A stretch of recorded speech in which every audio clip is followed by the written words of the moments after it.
एक और बस बंद करो, हवा आ रही।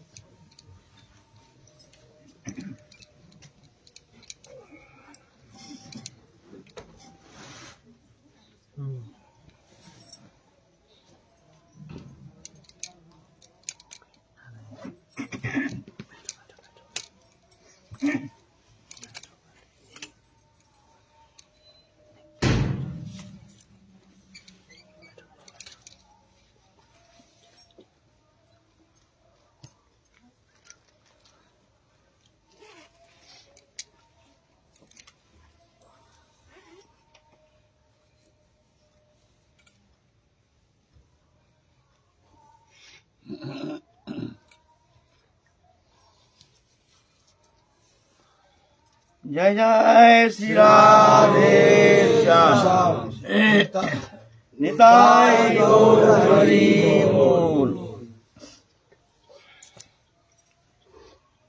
हमारे आलोच्य विषय चल रहा है ब्रज उपासना।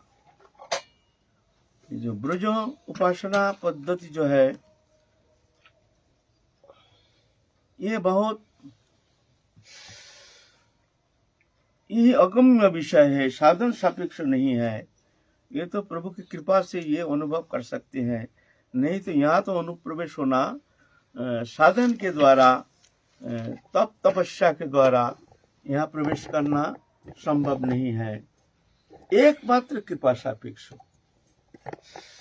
और वो कृपा भी एकमात्र आत्मसमर्पण, पूर्ण रूप से समर्पण, अपने आप को राधा रानी के चरण में पूर्ण रूप से समर्पण करना है। कुछ करना नहीं है, कुछ करना ही नहीं है। जो कराएंगे प्रभु कराएंगे, जो करा रहे हैं उनकी इच्छा, जो कराएंगे उनकी इच्छा। हम एक यंत्र है, प्रभु यंत्री है। हम रथ है, प्रभु सारथी है। जैसे जो करा रहे वो करते हैं, ऐसे भावना लेकर के गुरु चरण में अनन्य शरणागति भाव लेकर के, गुरु चरण हृदय में धारण करके, गुरु श्रीमुख वाणी को आश्रय करके, राधा रानी के चरण में पूर्ण रूप से शरण लेकर के ये उपासना की शुरुआत। थोड़ा सा भी अभिमान अहंकार कहीं आ गया तो यहाँ अनुप्रवेश होना कदापि संभव नहीं है।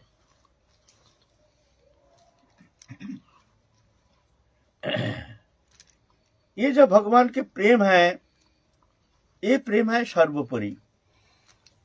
ज्ञान ऐश्वर्य सब पार करके उसके बाद माधुर्य, जिस माधुर्य उपासना जहां जाकर के भगवान भक्त के वश में हो जाते हैं। अनंत कोटि ब्रह्मांड नायक, जो मुनिंद्र जोगिंद्र आदि जुग जुगांतर तपस्या करके, जन्म जन्म तपस्या करके, जिनके चरण छटा के एक किरण प्राप्त करने में समर्थ नहीं हो पा रहे हैं, ओ वही अनंत कोटि वैकुंठ नायक, अखंड आनंद सिंधु भगवान पूर्ण ब्रह्म सनातन अखिल रसामृत सिंधु भक्त के वश में हो जाती है। ये बड़ी चमत्कार है, ये बड़ी अद्भुत संवाद है। भगवान भक्त के वश में हो जाते हैं। जैसे भक्त नचाते हैं, भगवान ऐसे नाचते हैं। ये उपासना ऐसे है, लेकिन इतना सहज नहीं है। योग तप तपस्या आदि जो है ये तो बहुत सरल है, लेकिन ये भक्ति भगवान श्रीमद् भागवत पुराण में कहते हैं, अस्ति भवंग भगवान मुकुंद मुक्तिं ददाति स्करिचित स्मान भक्ति जोगं। भगवान बोलते हैं हम मुक्ति दे देते हैं, मुक्ति चाहो हम दे देंगे, लेकिन ये भक्ति, ये प्रेम लक्षण भक्ति हम ऐसे नहीं देते हैं। बोले भगवान देते नहीं तो? बोले देते नहीं ऐसे नहीं, बोले ये अति दुर्लभ, सुदुर्लभ, ये अति सुदुर्लभ दुर्लभ माने प्राप्त करना संभव नहीं, माने बहुत ही कठिन मामला है। और उसके ऊपर और भी एक सु लगा दिया, सु दुर्लभ। ये प्रेम यहाँ जहां जाके समस्त साधना परिसमाप्त हो जाता है, जहां जाके साधक की समस्त इच्छा समाप्त हो जाता है, जहां जाके साधक निश्चल हो जाता है, सिर्फ रोना, सिर्फ हाहाकार, हाहाकार, सिर्फ कहाँ तुम हे प्राणेश्वरी, हे करुणामयी बोल करके अकुल क्रंदन। ये फिर जाके राधा रानी कदाचित कभी ऐसे भक्त को कृपा करते हैं। रघुनाथ दास गोस्वामी एक दोना माठा पीते थे प्रतिदिन, इतने क्रंदन बोलते हैं कीचड़ हो गया कुंड के किनार। उस समय तो राधा कुंड ऐसे नहीं था, एक कच्चा तालाब जैसे था, कच्चा जंगल था, चारों ओर खेत था, कोई जनबसती नहीं थी। एक वृक्ष के नीचे पड़े रहते थे। एक दिन सनातन गोस्वामी आए हैं देखने के लिए, जो रघुनाथ कैसे भजन करते हैं, चलो देखो। और सभी ऐसे भजन करते हैं, सब रसो उपासक, ब्रज उपासक, ब्रज रस आश्रय करके, करुणामयी की कृपा को आश्रय करके, अनन्या शरणागति ले करके ब्रज में पड़े हैं। तीव्र भजन, कहीं वासना का लेश मात्र है नहीं। तीव्र भजन, आरती, उत्कंठा, व्याकुलता। आए हैं, चलो रघुनाथ कैसे भजन करते हैं देखो। आके देखते हैं रघुनाथ वृक्ष के नीचे बैठ करके भजन कर रहे हैं, चक्षुमुदित होकर के माला लेकर के। एक तन्मयता, तल्लीनता, जुगल किशोर के चिन्मय चिंतन में एक तल्लीनता, तन्मयता। और उधर एक शेर आया है पानी पीने के लिए, जंगल था ना, लप लप लप लप करके पानी पी रहा है रघुनाथ दास के बगल में ही। कच्चा था ना उस समय। सनातन गोस्वामी देख रहे हैं, और उधर क्या देख रहे हैं, धूप के अंदर बैठे हैं ना, राधा रानी ऐसे अंचल को प्रसारण करके छाया दे रहे हैं, जैसे रघुनाथ का कष्ट न हो। धूप में करुणामयी खड़ी है, अंचल को प्रसारण करके छाया प्रदान कर रहे हैं।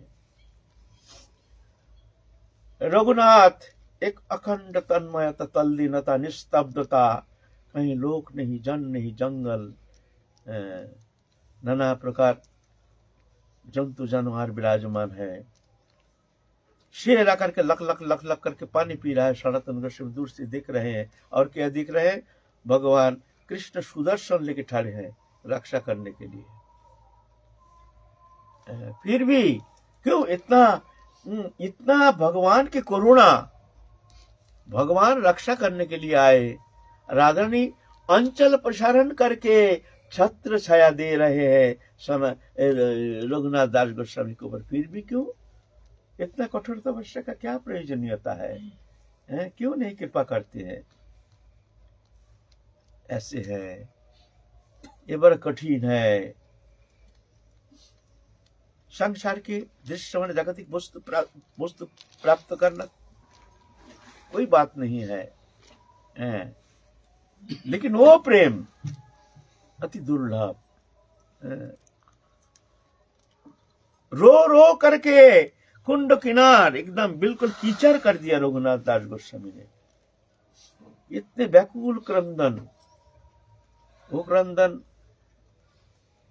कोई समस्त, अगर समस्त समाप्त हो जाए, हमारे समस्त प्रियजन सब मर जाए, हमारे देहोदैहिक समस्त वस्तु पदार्थ समस्त नष्ट हो जाए, फिर भी ऐसी व्याकुलता होना संभव नहीं, ऐसे व्याकुलित चित्त होना संभव नहीं। वो ऐसे व्याकुल क्रंदन, हा करुणामयी कब कृपा करोगी, हा करुणामयी, हा प्राणेश्वरी राधा रानी।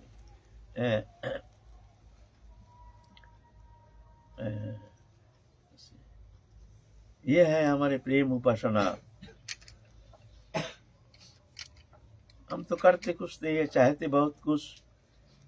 कितना त्याग किए हैं, कितना दुख को सहन किए हैं, कितना सुख समृद्धि को हमने उपेक्षा करने में समर्थ हुए हैं। देहोदैहिक वस्तु, प्रियजन के प्रेम प्रीति सौहार्द, इससे हम कितना विमुख होने में संभव हुए हैं। विचार जो विषय है ना, ये प्रेम उपासना, वहां पहुंचना।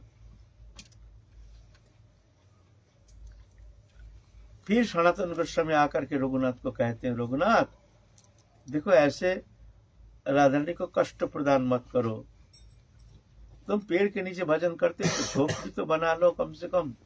माने सनातन गोस्वामी देखते हैं राधारानी कष्ट पा रहे हैं, कम से कम झोपड़ी बनाने से फिर जाकर कोई भय नहीं रहेगा। फिर लता गुल्म आदि दे करके सुंदर एक झोपड़ी बना दिया। उस झोपड़ी के अंदर दास गोस्वामी भजन करते हैं। और सनातन गोस्वामी उस राधारानी के चरण कमल प्राप्ति के लिए, खैर वो तो पार्षद तनु है, वो तो साधारण थोड़ी है। ये जो महाप्रभु के साथ आए थे, ये सब राधारानी के सब सहचरी है। जैसे अष्ट प्रधान सखी है ना, ललिता विशाखा चित्रा इंदुलका चंपकलता रंग देवी तुंग विद्या सुदेवी, ये सब है। जैसे स्वरूप दामोदर, राय रामानंद, सेन शिवानंद, प्रभु रामानंद, बसु रामानंद, गोविंदानंद ठाकुर, माधव घोष, गोविंद घोष, वासु घोष, ये सब अष्ट सखियां है। सब राय रामानंद थे विशाखा सखी, स्वरूप दामोदर थे ललिता सखी, पार्षद है। फिर भी लोक शिक्षा के लिए, हमको शिक्षा देने के लिए, वो प्रेम प्राप्ति के लिए हमको कैसे, हमको इस तरह से व्याकुलित चित्त होकर के समस्त भोग्य विषय पदार्थ से मुंह मोड़ करके राधारानी के चरण में ऐकांतिक शरणागति लेकर के पूर्ण रूप से जगत दृश्यमान जागतिक वस्तु पदार्थ से निष्प्रिय होकर के तो भजन करना है, शिक्षा देने के लिए। सनातन गोस्वामी राजमंत्री सनातन, राजा उस समय बंगला बिहार उड़ीसा के महान अधिपति नवाब हुसैन शाह, उनके प्रधानमंत्री थे सनातन गोस्वामी। राजईश्वर जो सब परित्याग करके आए हैं, हम तो कुछ त्याग नहीं किया, कुछ है ही नहीं, त्याग क्या करेंगे। त्यागी तो उसको कहता है जो है लेकिन उससे संबंध नहीं है, निष्प्रियता, वो है त्यागी। हमारा कुछ है ही नहीं, धन नहीं, पैसा नहीं, कौड़ी नहीं, अब त्यागी बन गए, थोड़ी त्यागी है। जब भोग सुख समृद्धि उसके अंदर रह करके जब निष्प्रियता आएगी ना, तब समझ में आएगा जो यह त्यागी है ना। कुछ मिला नहीं, कुछ है नहीं, दुनिया को देखा नहीं, सुख समृद्धि कुछ मिला नहीं, त्यागी बन गए हैं, कहते हम बड़े त्यागी हैं। ऐसे नहीं। सब सनातन गोस्वामी ऐसे आए हैं, राजमंत्री सनातन, महाप्रभु के स्नेह सान्निध्य प्राप्त करके महाप्रभु के अंतर ध्यान के बाद वृंदावन में आए हैं, जंगल में।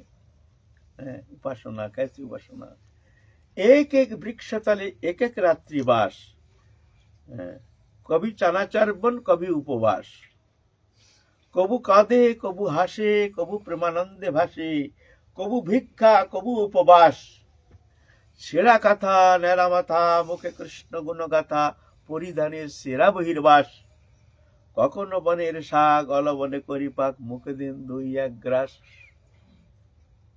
ऐसे वैराग्य, वो प्रेम प्राप्ति के लिए, वो प्रेम सान्निध्य प्राप्ति के लिए कैसे उत्कंठा, कैसे व्याकुलता। हमको बहुत प्रश्न करते हैं, बाबा वो प्रेम कब प्राप्त करेंगे, कब दर्शन देंगे ठाकुर जी। वो तो देने के लिए तैयार है, लेकिन उस स्थिति में पहुंचने के लिए तुम्हारी मानसिकता कहाँ तक, तुम्हारी प्रस्तुति, प्रिपरेशन कितना है, उस तरफ देखो। हमारे प्रति कृपा नहीं ये मत बोलो, तुम्हारे प्रस्तुति कितना है ये देखो, तुम्हारे प्रिपरेशन कितना है ये देखो। प्रिपरेशन माने फिजिकल प्रिपरेशन नहीं, इंटरनल हार्ट की प्रिपरेशन, अंतःकरण की प्रस्तुति। वहाँ एक निष्प्रिय निर्लिप्त, दुनिया से कोई वस्तु पदार्थ के प्रति किंचित आसक्ति नहीं, ऐसे निष्प्रियता, निर्लिप्तता, ऐसे समर्पित आत्मा, जहाँ जा करके और कुछ चाहते नहीं है, कोई इच्छा नहीं, इच्छा को भी समाप्त कर दिए हैं, समस्त इच्छा राधा रानी के चरण में समाप्त कर दिए हैं। जैसे तुम्हारी इच्छा वही हमारी इच्छा, हमारी कोई स्वतंत्र इच्छा ही नहीं। इच्छा भी बाधक है, ये करना है वो करना है, जो तुम्हारी इच्छा वही इच्छा। तो शरणागति साधक जो है ऐसे है ना। यह है ब्रज उपासना। वो लीला अभी भी राधा रानी जुगल किशोर वो करते हैं, अभी है, ऐसा नहीं जो मरने का बाद वो प्रेम प्राप्त करके गोलोक धाम जाएंगे, गोलोक धाम में जा करके हम जुगल किशोर के सान्निध्य प्राप्त करके कृतार्थ हो जाएंगे। वो यहीं पर विराजमान है, यही वृंदावन, वही वृंदावन। ये वृंदावन के अलग वृंदावन नहीं है। वृंदावन का 3 स्वरूप है, एक दृश्यमान, एक अप्रकट, एक प्रकट। 3 वृंदावन। इस दृश्यमान जो वृंदावन है, जो वृंदावन में हम विराजमान है, हम स्थित हैं, ये वृंदावन 3 प्रकाश है, एक दृश्यमान, एक प्रकट, एक अप्रकट। दृश्यमान है जैसे देख रहे हैं, बाहरी जगत के साथ इसका कोई विशेष कुछ परिवर्तन दिखता नहीं है। यहाँ के लोकजन, यहाँ के लोकजन, यहाँ भी चोर चुट्टा बदमाश है, यहाँ भी सब दुष्ट लोग है, यहाँ भी लता पता गुल्म घर मकान दुकान सभी एक सा ही दिखता है। बस ये विशेष कुछ तो दिखता नहीं, ये है दृश्यमान। वास्तव में ये नहीं, ये माया के द्वारा इस तरह से माया इसको ढक के रखे है, इसके स्वरूप को, चिन्मय स्वरूप को आवरित करके रखे हैं। और ये वृंदावन के अंदर और एक वृंदावन है, वह है प्रकट वृंदावन। प्रकट वृंदावन माने जहां भगवान ये जो दापर युग में आकर जो लीला किए हैं, यह है प्रकट वृंदावन। और एक अप्रकट वृंदावन, नित्य गोलोक धाम में अप्रकट वृंदावन, वो तो आते नहीं जाते नहीं, वो भी व्याप्त है इस वृंदावन में। चर्मचक्षे देखे तारे प्रपंचेर सम, प्रेम नेत्रे देखे तार स्वरूप प्रकाश, वृंदावनेर गोप गोपीर रास विलास। चर्मचक्षु से दिखता है जैसे प्रपंचेर सम, और साधन करके जब वो प्रेम नेत्र मिलता है, इस नेत्र में ही उसको प्रेम नेत्र, एक अलग नेत्र भीतर से एक दिव्य दृष्टि खुल जाता है। उस प्रेम नेत्र से वो देखने में समर्थ हो जाते हैं। वही चिन्मय, वही वृंदावन के दिव्य धाम, लता गुल्म आदि सब, ऐसे ही सब दिव्य सब कुछ विराजमान है, यही विराजमान है। ये गोलोक धाम जाने का आवश्यकता नहीं, यहीं पर सब वो चिन्मय धाम ये विराजमान है। वृंदावन में एक साधु थे, किसी से मिलते जुलते नहीं थे, ज्यादा दिन पहले की बात नहीं है, 50-60 साल ऐसे होगा। वृंदावन बरसाने में एक बाबा रहते थे, वो किसी से उतना मिलते जुलते नहीं थे। रास्ते में चलते चलते कहीं मकान दुकान के उधर जा करके कहीं नाला में गिर जाते हैं, कहीं खंभे में धक्का खा जाते हैं, ऐसी स्थिति। रास्ता छोड़ के कहीं चल पड़ते हैं, किधर जा रहे कोई ठिकाना नहीं, कि कोई खंभा में धक्का लग जाता है, कभी तो नाला में गिर जाते हैं।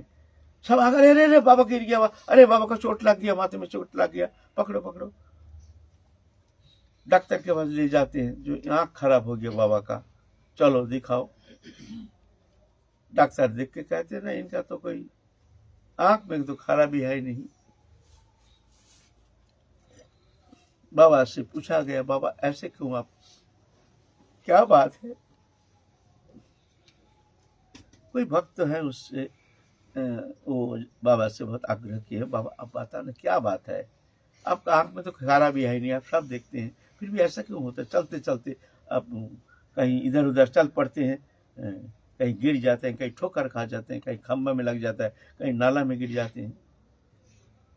तो उससे कहते जे भैया बात ऐसे है ना, कभी कभी हमारे ना चलते चलते इस घर मकान दुकान कुछ दिखता नहीं है, देखते हैं वही निकुंज भवन, वही दिव्य सर्वैश्वर्यपूर्ण सरित वन वनशोभा, वहाँ लता गुल्म परिवेष्टित सुंदर हीरा मोती कांचन बिखरा हुआ रास्ता जैसे ऐसे कुंज की ओर वो रास्ता गई है, तो हम चल पड़ते हैं। तो जा करके जब ठोकर खाते तो देखते तो नहीं, ये तो रास्ता फास्ता कुछ, ये तो हम तो गिर गए हैं, ऐसा तो है नहीं। ये प्रेम नेत्र खुल जाता है, यही नेत्र, इस नेत्र में ही तुम उस दिव्य वृंदावन की वो दिव्य शोभा, दिव्य आनंद तुम प्राप्त कर सकते हो। गोलोक धाम जाने का आवश्यकता नहीं, ये वृंदावन की विशेषता, ये सत्य है, ये कोई कल्पना नहीं। हमारे नरोत्तम ठाकुर जब दीक्षा प्राप्त की है, दीक्षा प्राप्त करते हो तो पार्षद तनु है, दीक्षा प्राप्त करती है उनका दिव्य दृष्टि खुल गया, वृंदावन को देखते हैं, दिव्य वृंदावन है, अलौकिक दिव्य जोगमायाकृत वो दिव्य वृंदावन के झांकी देखते हैं। एक दिन लोकनाथ गोस्वामी कहते हैं, नरोत्तम देखो हम शौच क्रिया के लिए तो जाते हैं ना, यहाँ तो लीला स्थली है ना, यहाँ के जो राज है इससे हमको हाथ मिट्टी करने में थोड़ा सा शुद्धाचार के लिए हमको बड़ा संकोच होता है। लीला स्थली है ना, तो तुम जाके थोड़ा सा टोकरी लेकर थोड़ा सा खेत से इधर से कहीं अच्छा मिट्टी ले आओ, जो रोज रोज हम हाथ साफ करेंगे। नरोत्तम ठाकुर टोकरी लेके निकल गए, उनको दिखता है दिव्य वृंदावन के झांकी, वो रास्ता घाट दिखता ही नहीं, दिखता है क्या वो निकुंज भवन की वो हीरा मोती बिखरा हुआ, हीरा मोती चूर्ण डस्ट, हीरा मोती सब चूर्ण डस्ट जैसे, मिट्टी नहीं, ऐसे दिखता है, चमक रहा है ऐसे रास्ता घाट, सुंदर सुंदर गली, निकुंज भवन ये दिखता है, मिट्टी दिखता ही नहीं। टोकरी लेके चल दिया मिट्टी लाने के लिए, चलते चलते चलते चलते एक दिन बीत गया। जब ब्रज जहां समाप्ति हुई आगरा के पास, वहां जाकर के उनको मिट्टी मिली, वहां जाकर के एक टुकड़ी मिट्टी लेकर के फिर जाने में एक दिन, फिर आने में एक दिन, 2 दिन पीछे आ गए हैं नरोत्तम। इधर तो गुरुदेव ढूंढ रहे हैं, अरे नरोत्तम कहाँ गया, नरोत्तम कहाँ गया, ये जंगल के ये तो स्थान है, ना जाने कोई तो शेर भालू तो गुस्सा करके तो कोई अनर्थ तो कर नहीं दिया, चिंतित है। 2 दिन बीत गया, 2 दिन पीछे टोकरी भर के मिट्टी लेकर आ रहे हैं, पसीने से लथपथ होकर के भूखे प्यासे। अरे नरोत्तम तू कहाँ गया था? गुरुदेव मिट्टी लेने गए थे। अरे पागल, मिट्टी लेने कहाँ गए थे? इधर ही तो खेत है, यहाँ से ले आते। तो क्या तू कहाँ गया था? कहा गुरुदेव यहाँ तो कोई मिट्टी हमको मिली ही नहीं, तो क्या करें? तो हमको चलते चलते एक दिन तो बीत गया, हम यहाँ देखते से हीरा मोती बिखरा हुआ, तो एक दिन हमको चलने में लग गया, आने में एक दिन लग गया, क्या करें? गुरुदेव समझ गए इसका दिव्य दृष्टि खुल गया, दिव्य नेत्र खुल गया, चिन्मय स्वरूप ये देखने में समर्थ हो गया। धन्य है नरोत्तम, धन्य है ये वृंदावन, वही वृंदावन, वो वृंदावन उपासना हम करने के लिए आए हैं ब्रज में, लेकिन ब्रज के प्रति हमारी वो आदर बुद्धि, वो निष्ठा है नहीं। इसको हम साधारणीकरण करके इसको साधारण ज्ञान करते हैं। वही ब्रज रज, वही ब्रज लता गुल्म आदि है। भगवान जब चले गए हैं नित्यलोक में, तब ये ब्रज रस को उठा के ले नहीं गए, वही रज, अलग रज नहीं, वही रज। लेकिन हमारे भावना, हमारी दृष्टि, हमारी मानसिकता, हम देखते साधारण मिट्टी। वही गिरिराज गोवर्धन, अलग गोवर्धन नहीं। जिस गोवर्धन में भगवान लीला विहार करते थे वही गोवर्धन है, लेकिन हम तो देखते हैं ऐसी परिक्रमा देते हैं, कोई हमारे भीतर कोई परिवर्तन नहीं।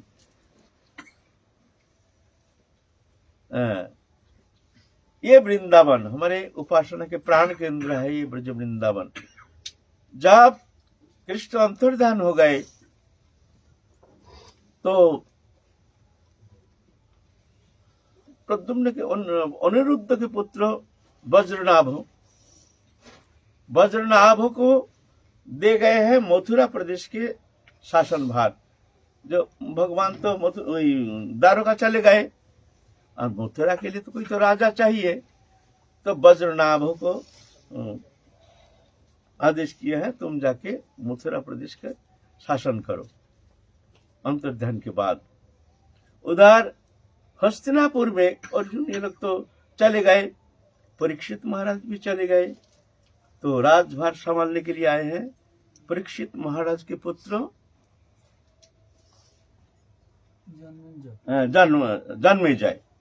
जन्मेजय हस्तिनापुर के दिल्ली, वर्तमान दिल्ली, जन्मेजय वहां के राज्यभार संभाल रहे हैं। तो सब लीला अप्रकट हो गए, कृष्ण अंतर्धान हो गए, सब चले गए। उधर दिल्ली हस्तिनापुर में है जन्मेजय परीक्षित महाराज के पुत्र, इधर है वज्रनाभ मथुरा प्रदेश में। तो जन्मेजय सोचे हैं तो भाई हम तो राज कर रहे हैं, हमारे भाई वज्रनाभ क्या कर रहे हैं, भाई देखो थोड़ा मथुरा जाकर के देखो तो कैसे राजपाट संभाल रहे हैं। मन हुआ बहुत दिन हो गया, कोई तो है नहीं, सब तो चले गए हमारे पूर्वज, अब तो हम ही पड़े हैं। चलो एक हमारे है जो एक नित्य संबंधित है वो है वज्रनाभ मथुरा प्रदेश में, चलो भाई मथुरा जाकर के देखो वो राजपाट कैसे संभाल रहे हैं। तो आए हैं मथुरा में आके देखते हैं मकान दुकान सब है, लेकिन लोग जान कुछ नहीं है, कोई लोग जान नहीं। क्योंकि मथुरा भगवान जब द्वारकापुरी गए ना तो समस्त उठा के यहाँ से ले गए, जोगमाया के द्वारा ले गए हैं द्वारकापुरी में जाकर के उनका स्थापना किया समस्त मथुरावासी को। श्रीमद् भागवत में ऐसा है। तो मथुरा खाली, वज्रनाभ आए हैं, राजपाट संभालने के लिए कोई प्रजा नहीं, कुछ नहीं। अरे प्रजा नहीं कुछ नहीं तो वो तो है, तो कहाँ है? ढूंढते ढूंढते वज्रनाभ का कोई अता पता मिलता नहीं है। जन्मेजय अब सोच रहे क्या करूं। अस्तु जब मिला ही नहीं तो क्या करें भाई, चलो थोड़ा वृंदावन सुने है कृष्ण की लीला भूमि, थोड़ा वृंदावन दर्शन करो। वृंदावन जाके देखते हैं जंगल ही जंगल, यहाँ तो कुछ दिखता ही नहीं, कुछ सब जंगल में जाते जाते देखते हैं दाढ़ी वाड़ी बढ़ गया है। वज्रनाभ साधु जैसे दाढ़ी वाड़ी बढ़ गया है, कपड़ा पहना हुआ जैसे एक साधु। अरे भाई जैसे पहचानते कौन है? तो सामने आया तो वज्रनाभ तो पहचान लिए, तो जन्मेजय है। तो आके कि भैया तुम कहाँ से आए? अभी तुम तो हस्तिनापुर से यहाँ कैसे आ गए? अरे भाई वज्रनाभ, अच्छा तुम यहाँ साधु बनकर घूम रहे हो? तुम साधु बनकर घूम रहे हो? हम तुम्हारे लिए इतना दूर से आए हैं। बोले क्या करूं भैया, यहाँ तो कुछ प्रजा कुछ है नहीं, तो हम क्या करें? तो हमको तो करने का कुछ है नहीं, तो घूमते घूमते आए हैं, चलो थोड़ा देखो ब्रजभूमि जहाँ पे कृष्ण नित्य लीला विहार भूमि, चलो थोड़ा आनंद लो। कोई है नहीं तो कुछ तो करो। लेकिन यहाँ शांडिल्य ऋषि से मिल गया, शांडिल्य ऋषि ये तपस्या कर रहे हैं, उनके पास गए तो भाई कुछ अलग ही हमको अनुभव कराया।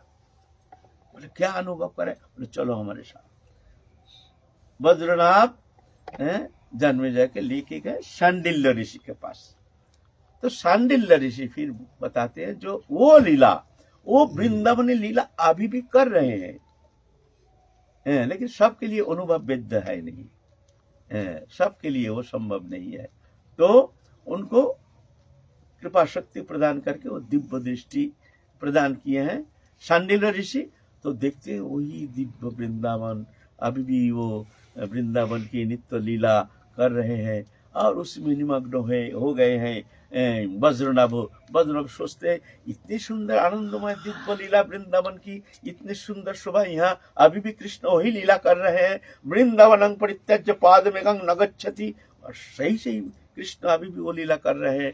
माधुर्यमय कृष्ण जो है वो वृंदावन में ही विराजमान है। वृंदावन छोड़ करके पलक के लिए भी भगवान कभी अन्यत्र जाते नहीं है। ये जो द्वारका गए हैं कृष्ण ही है, लेकिन कृष्ण के 3 स्वरूप है ना, एक ज्ञानमय प्रकाश, एक ऐश्वर्यमय प्रकाश, एक माधुर्यमय प्रकाश। हम बताएं वही कृष्ण है, त्रिविध प्रकाश।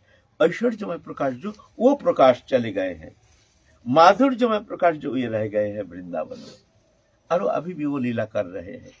फिर जन्मेजय भी बड़े आनंद से वो लीला आस्वादन किए। फिर बोले भैया ऐसा नहीं, तुमको तो आदेश किया है मथुरा मंडल राज्यभार संभालने के लिए। तो बोले भैया क्या करूं, ये तो प्रजा कुछ है नहीं, मैं क्या राज करूं, प्रजा ही नहीं है तो राजा बन के हम क्या करेंगे।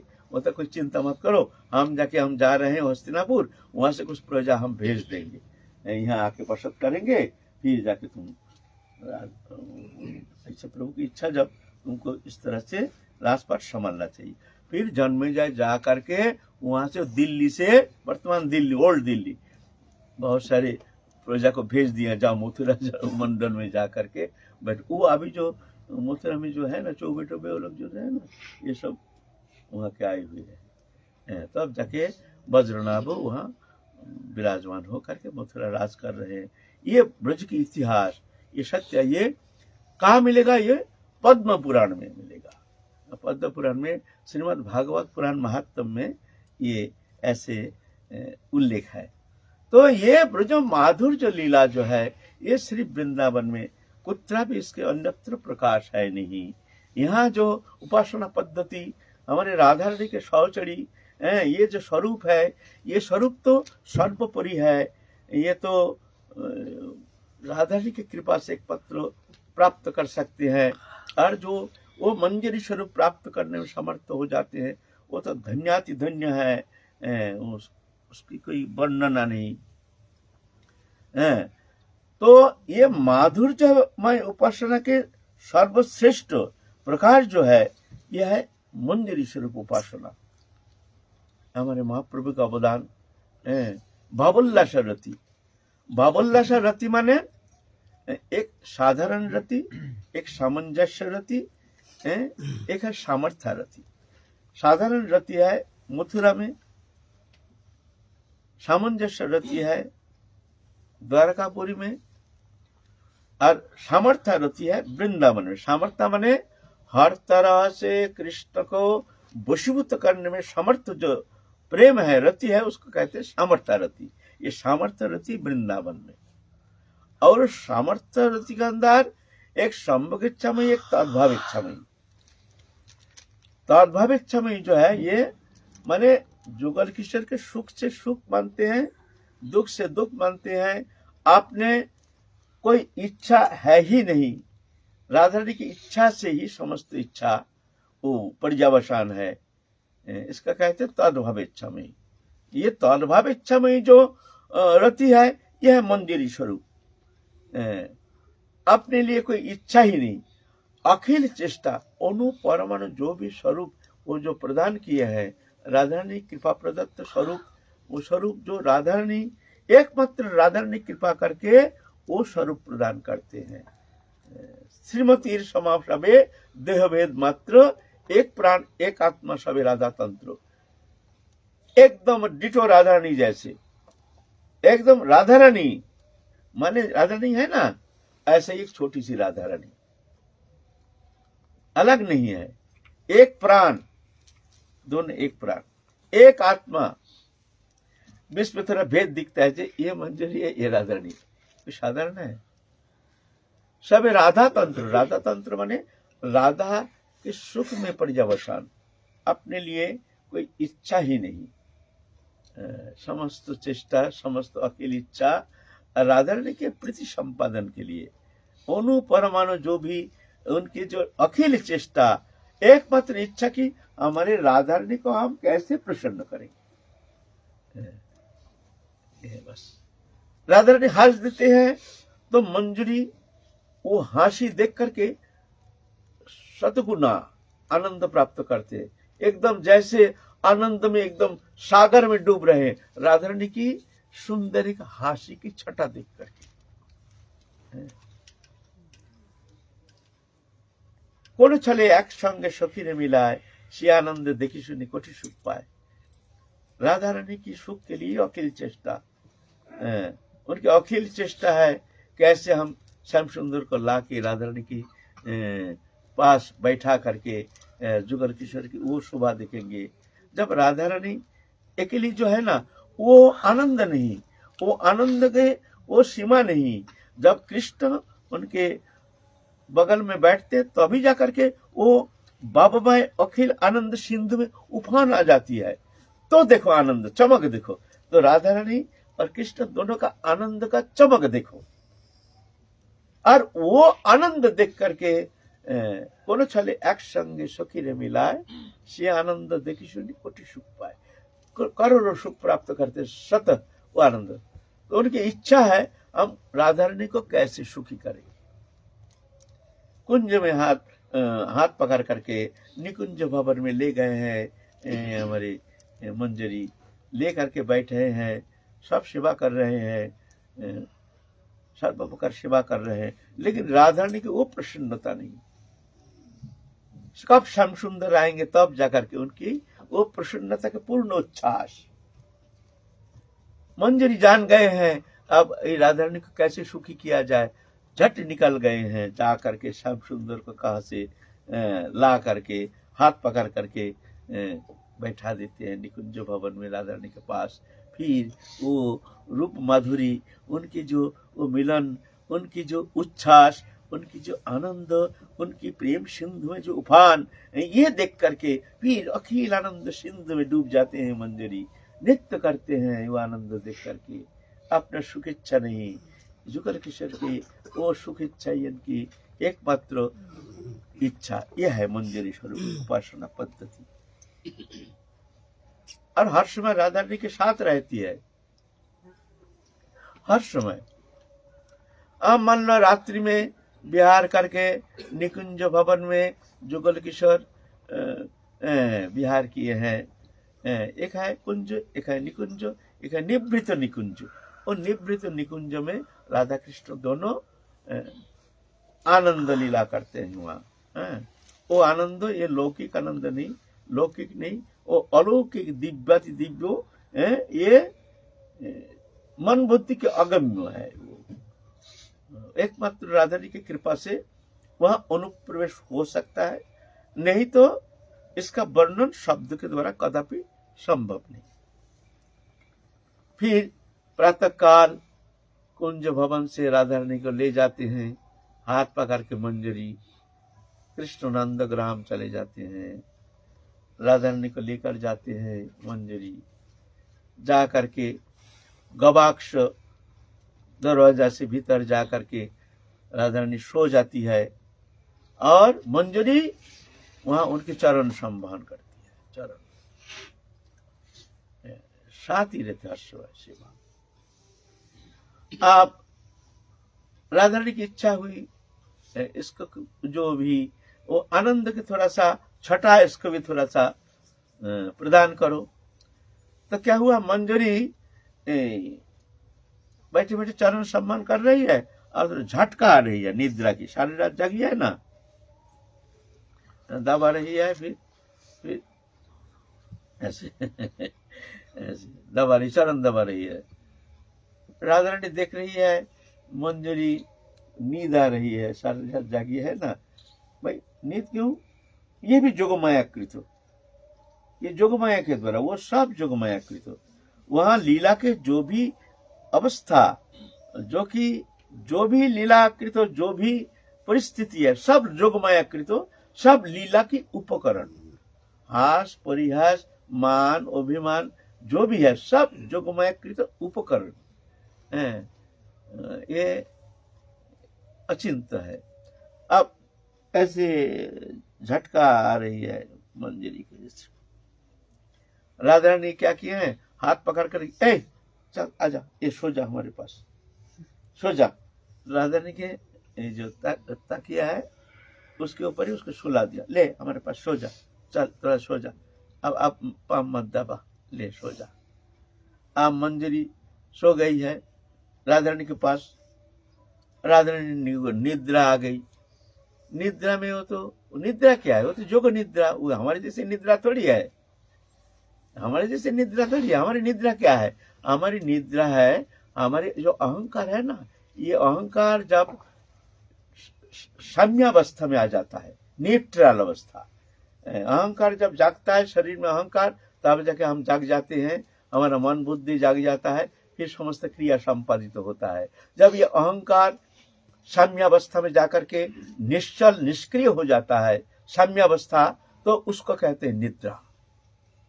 निद्रा माने अहंकार निष्क्रिय हो जाता है, साम्यावस्था में आ जाता है, निष्क्रिय, काम करता नहीं है अहंकार, उसको कहते हैं निद्रा। जब अहंकार किंचित जगा रहता है तो थोड़ा सा मन बुद्धि भी जगा रहता है, तो उसको कहते हैं स्वप्नावस्था।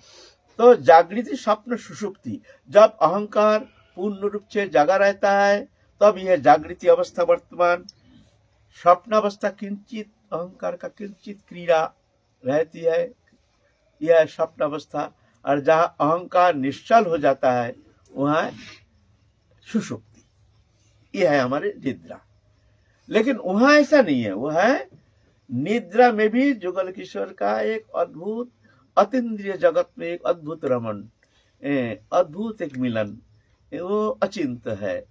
अब राधा रानी वो जोग निद्रा में जा करके मंजरी को समझ रहे हैं, यह कृष्ण है, समझ करके एकदम अंक में भर लिए हैं, पाम में पाम, चरण में चरण दे करके इस तरह से वो अवस्था में मंजरी को अपने छाती में भर लिए हैं, मंजरी को वो आस्वादन करा रहे हैं, वो जुगल विलास की वो आनंद की एक छटा है, वह निसंकोच, ये नहीं जे मंजरी के चरण के ऊपर राधा रानी चरण उठा दिया, ऐसा नहीं। चरण सभी तो राधा रानी के उपकरण है, राधा रानी के सेवा के उपकरण, वह बाकी कुछ है ही नहीं। समस्त इंद्रिय वृत्ति, समस्त कुछ जो भी है, सभी राधा रानी की सेवा में प्रसन्नता का उपकरण है, या और कुछ है ही नहीं, यह चिंता है। तो इस तरह से देखो, ये मंजरी को ये रस आस्वादन कराते हैं राधा रानी, ये मंजरी उपासना पद्धति, यह है सर्वोपरि, इसके ऊपर और कोई रस उपासना है नहीं।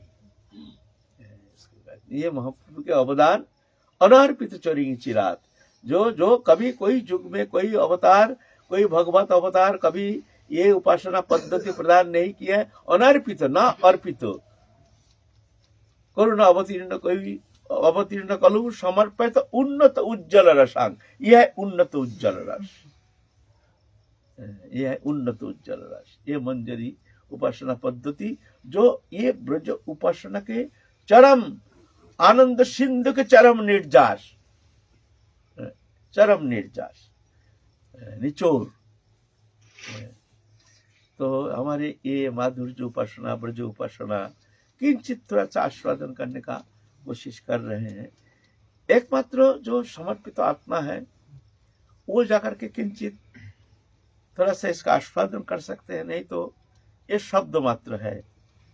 यहाँ तो भाव के द्वारा ही यहाँ अनुप्रवेश हो सकता है, नहीं तो शब्द के द्वारा, शब्द श्रवण करके इसके किंचित रसास्वादन करना संभव नहीं है। यहाँ थोड़ा भाव के अनुप्रवेश के द्वारा ही यहाँ थोड़ा आस्वादन कर सकते हैं क्या चीज है। जय जय। ये तो हमारी वृंदावन धाम है, ये वस्तु कहाँ मिलेगा? यहाँ अगर नहीं मिला, ब्रज धाम में राधा रानी के चरण कमल में आकर के यहाँ अगर हमको ये चीज नहीं मिला, ये तो फिर तो कहाँ मिलेगा? शहर में जो कथा होती है वहां थोड़ी मिलेगा यहाँ ये वस्तु। शहर में कथा हो रही है, भगवत सप्ताह हो रही है, साजा बाजा दे करके गाना हो रहा है, नाच रहे हैं, झूम रहे हैं। ये तो हमारे ये ब्रज माधुर्य रस की यह है प्राण केंद्र, ये बरसना है, वो बरसता है, वो प्रेम बरसता है। बरसाना आना, हर बरसाना बरसाना आना बरसाना, ये बरसाना धाम है, ये प्रेम के स्थान है। ये प्रेम की वो थोड़ा सा झलक, थोड़ा सा आस्वादन करने का कोशिश कर रहे हैं। जय जय श्री राधे श्याम। जय गुरु हरि बोल।